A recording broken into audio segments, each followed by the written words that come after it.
Why is every city getting more expensive these days? It's not even just London, New York, Singapore, Hong Kong anymore. It's every city. You're getting Brussels, Vienna, Bratislava, Dublin, Seoul, Buenos Aires, cities that you'd think were safe from this.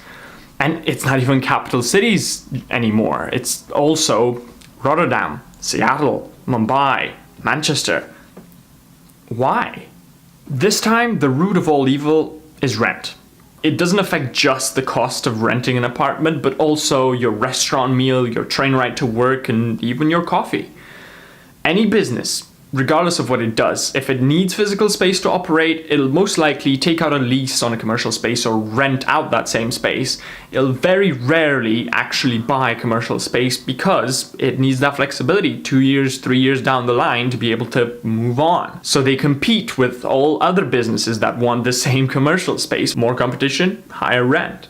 But it gets deeper, both literally and metaphorically, because trains and metros and all of those public transport systems, they usually go underground in high-density urban areas, which means that they'll need to build underground to reduce noise pollution and traffic and all of that. But the end result is they go underground, they need tools to build underground, which are more expensive, more safety measures. All right, you get my point. Rent is the reason for things getting more expensive. The reason why is only about 60% down to basic economics though. Too much demand, not enough supply. There's other factors though, we'll get to those in a second. Whoa. What? Why aren't we building more houses then? Because of who can and will build those houses. Rich people can choose whatever property they want, and sadly the less money that you have, the more constrained you are by that same rent. If you only have about £600 or 500 euros or 30,000 Indian rupees, then you're obviously going to spend a lot less, and you should go a lot less upmarket than somebody who has a lot more. But we could build more affordable homes then. Sure, but who'd build it? I don't know, businesses, there's plenty of construction companies and real estate companies that'll make plenty of money out of it, right? They'll do it. They'll do it for money. And truth be told, there just isn't as much profit to be made in affordable homes for these companies. And even if you build 100 apartments or 200, go big, 500 apartments in one go and cut their costs, these companies are still out there for profits. The profits are still going to be relatively small compared to a $10 million, £20 million, whatever property. And these companies are looking for the thick, juicy profits. And affordable homes just ain't where it's at. This is partly the reason why old homes in a lot of places, including the UK, especially the UK, are cheaper. In the UK, new builds are about 20 to 30% more expensive than older homes. But what about the government and NGOs and charities? Surely they care about this, right?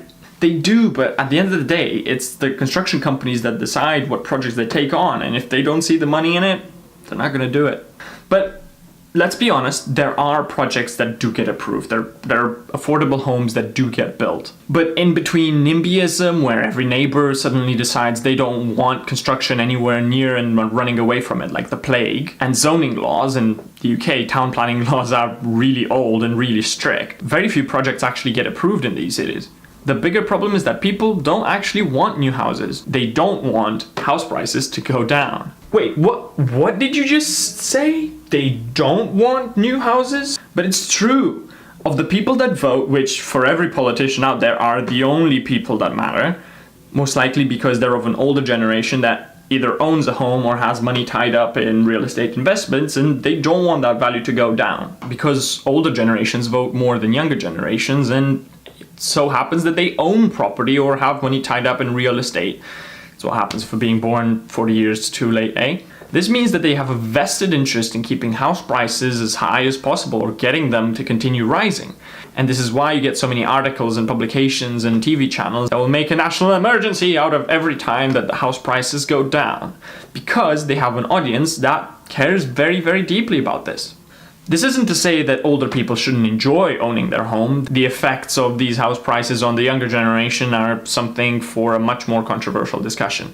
But it happens, and it'll probably continue into the next 10 years or even longer. That is life. So what can we do?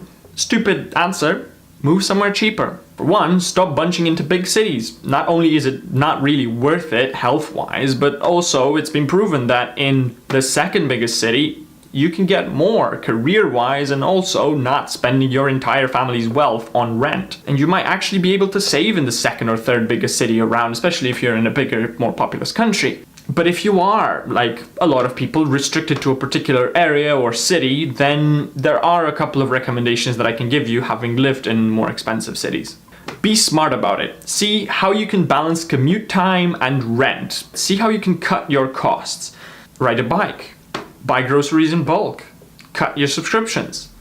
Go to free events, which we do anyway. But the true long-term solution is a bit higher level, actually. It's to build better, to push big businesses and workplaces that employ a lot of people out of big cities, the biggest city if possible, into slightly smaller cities where they're more regional based, and therefore you can work in a place that doesn't cost, again, your entire family's fortune. Vote for better town planning laws and people who will push that agenda. And most importantly, don't lose hope. There's Montreal, Houston, Vilnius, there's tons of cities and neighborhoods that are coming up with really smart ways to balance out cost, commute time, and community, in fact. And the success stories coupled with the other methods, hopefully we can fix it. As always, I hope you enjoyed the video. If you liked it, drop a thumbs up. If you really love this kind of content though, press that big subscribe button. See you next time. Ciao!